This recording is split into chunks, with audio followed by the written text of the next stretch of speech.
ሰላም ሰላም ውድ የአጁሪ ቤተሰቦች እንዴት አላችሁ? ከአጁሪ ጋር መልካም ቆይታ ይሁንላችሁ። በዓለም አቀፍ መረጃዎችን እንደሚከተለው አቀርብላችኋለሁ። ውድ ቤተሰቦቻችን ከአጁሪ ጋር ስለሆናችሁ እናመሰግናለን። እንግዲህ ፕሬዚዳንት ትራምፕ ከኢራን ጋር በስልክ መነጋገር እንደሚመርጡና ተደራዳሪዎቻቸውን እንደማይልኩ ተናግረዋል። የአሜሪካ ፕሬዚዳንት ዶናልድ ትራምፕ ኢራን 2 ወር ሊደፍን የተቃረበውን ጦርነት ለመቋጨት ድርድር ማድረግ የምትፈልግ ከሆነ በስልክ ለመነጋገር ትችላለች አሉ። ትራምፕ እሁድ ዕለት ለፎክስ ኒውስ በሰጡት ቃለ መጠይቅ መነጋገር ከፈለጉ ማውራት እንችላለን፣ ሰዎች ግን አንልክም ብለዋል።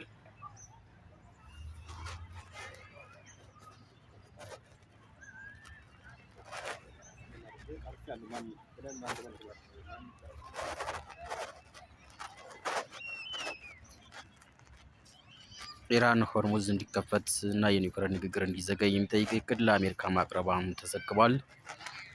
ኢራን እንግዲህ የሆርሙዝ ወሽመጥ እንዲከፈትና የጦርነት እንዲቋጭ የኒውክሌር ጉዳይ ግን በስምምነቱ ቀጣይ ደረጃ ንግግር እንዲደረግበት የሚጠይቅ የሰላም እቅድ ማቅረቧን የአሜሪካ የዜና ምንጭ ኤክሲዮን ዘግቧል። አክሲዮን አንድ የአሜሪካ ባለስልጣናትና ከጉዳዩ ቅርበት ያላቸው ምንጮችን ጠቅሶ ያወጣው ዘገባ እንደሚያስረዳው ኢራን እቅዱን ያቀረበችው በአሸማጋይዋ ፓኪስታን በኩል ነው። እቅዱ በዋነኛነት የሚያተኩረውም ከሁሉም በፊት በሆርሙዝ ወሽመጥና በአሜሪካ ወደ ኢራን ወደቦች የሚደረጉ ጉዞዎች ላይ በጣለችው እገዳ ምክንያት ለተፈጠረው ቀውስ መፍትሄ ማበጀት ላይ ነው። በዚህም መሰረት የተኩስ አቁሙ ለረጅም ጊዜ እንዲራዘም ወይም ሁለቱ ሀገራት በቋሚነት ጦርነት ለማቆም እንዲስማሙ የሚጠይቀው ሀሳብ እቅዱ ውስጥ መካተቱን ዘገባው ጠቅሷል። በኢራን እቅድ መሰረት የኒውክሌር ድርድር የሚጀምረው የሆርሙዝ ወሽመጥ ከተከፈተና የአሜሪካ እግድ ከተነሳ በኋላ ነው። ዋይት ሀውስ የኢራን እቅድ የደረሰው ሲሆን ትራምፕ አስተዳደር የኢራን እቅድ ይመለከተው እንደሆነ አለመታወቁን አክሲዮን ዘግቧል። የኢራን የውጭ ጉዳይ ሚኒስትር አባስ አራግቺ በሳምንቱ መጨረሻ ወደ ፓኪስታን ሲጓዙ ከአሜሪካ ጋር የሚደረገው ንግግር በድጋሚ ይጀመራል የሚል ተስፋን ጭሮ ነበር። አራግቺ እንደተጠበቀው ከአሜሪካ ልኡካን ጋር ባይነጋገሩም ስለ ሰላም ድርድር ማንሳታቸውን ዘገባው ጠቅሷል።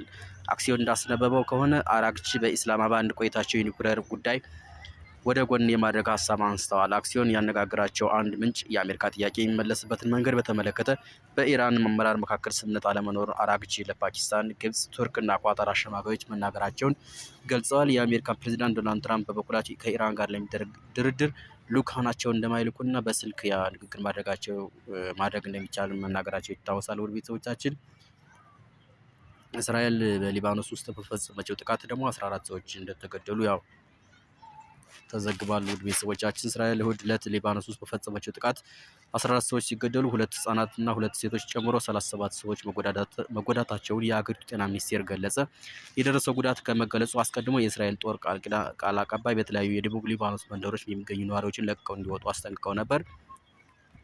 እንግዲህ ነዋሪዎች በአፋጣኝ መውጣት እንዳለባቸው የሚያስጠነቅቅ መልእክት የጻፈው ጦሩ እዚያው መቆየት ህይወታቸውን አደጋ ላይ እንደሚጥለው ገልጿል። የእስራኤል ጦር ከቆይታ በኋላ የሂዝቦላ ወታደሮች እና የእስራኤል መከላከያ ሰራዊት ወታደሮች ላይ ጥቃት በመፈጸም ይውላሉ ያላቸው የደቡብ ሊባኖስ ስፍራዎችን በከባድ መሳሪያ የአየር ጥቃት መምታቱን አስታውቋል።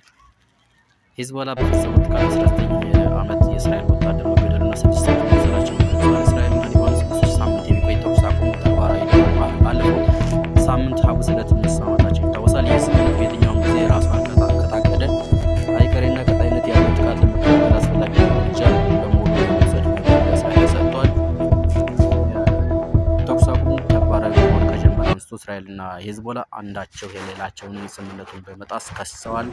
14 ሰዎች ከገደለው ጥቃት አስቀድሞ ቅዳሜ ዕለትም የእስራኤል ጦር ሂዝቦላ ወታደራዊ ይዞታዎች ባላቸው ስፍራዎች ላይ ጥቃት ፈጽሟል። ጦሩ ይህን ጥቃት የፈጸመው በኢራን የሚደገፈው ሂዝቦላ 2 ፈንጅ ከተሸከሙ ድሮኖችን ወደ እስራኤል አስወንጭፏል በሚል ነው። ቅዳሜ ዕለት የእስራኤል ጠቅላይ ሚኒስትር ቤንጃሚን ኔታንያሁ የአገሪቱ ጦር ሊባኖስ ውስጥ የሚገኙ የሂዝቦላ ኢላማዎችን በኃይለኛው እንዲያጠቁ ትዕዛዝ ሰጥተዋል። በዚህ ዕለት ደቡብ ሊባኖስ ውስጥ የተፈጸሙ ጥቃቶች 6 ሰዎች ገድለዋል። እንግዲህ የነዳጅ ዋጋ እየጨመረ ነው። ኢራን የሆርሙዝ የባህር በር ስትሬት ኦፍ ሆርሙዝ ቢከፈት እንኳ በምንም አይነት ሁኔታ ወደ ቀድሞ ሁኔታው አይመለስም በማለቷ የዓለም አቀፍ የነዳጅ ዋጋ በከፍተኛ ሁኔታ ጨምሯል። የብሬንት ድፍድፍ ነዳጅ ብሬንት ክሩድ ወደ $107.58 ገደማ ሲጨምር የአሜሪካ ድፍድፍ ነዳጅ ዩኤስ ክሩድ ደግሞ ወደ $96.36 ከፍ ብሏል። የኢራን ፕሬዚዳንት ማሱድ ፔዜሽኪያን የአሜሪካ ድርጊት እምነትን እያጠፋና ለውይይት ያለውን መንገድ እያወሳሰበ ነው ሲሉ ከሰዋል። ኢራን ከአንድ ሳምንት በፊት አሜሪካን የእምነት መጓደል ፈጽማለች ስትል በመክሰስ ሙሉ ለሙሉ ተከፍቷል ያለችውን የሆርሙዝ ሰርጥን ዳግም ዘግታለች።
Motor vessel Tosca. Motor vessel Tosca. Vacate your engine room. Vacate your engine room. We're prepared to subject you to disabling fire. Okay, we